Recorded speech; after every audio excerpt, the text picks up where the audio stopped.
அப்ப அருணகிரிநாதர் என்ன சொல்றார், முதல்ல இதை படி, உனக்குள்ள இருக்கக்கூடிய இந்த தேவையற்ற அழுக்குகள் எல்லாம் நீங்கிவிடும்.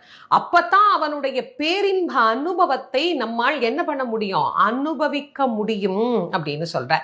ஆசா நிகழம் துகளாயின பின் பேசா அனுபூதி பிறந்ததுவே அப்படின்னு அருணகிரி பெருமான் இந்த அனுபூதியில ஒரு வரியில குறிப்பிடுகிறார்.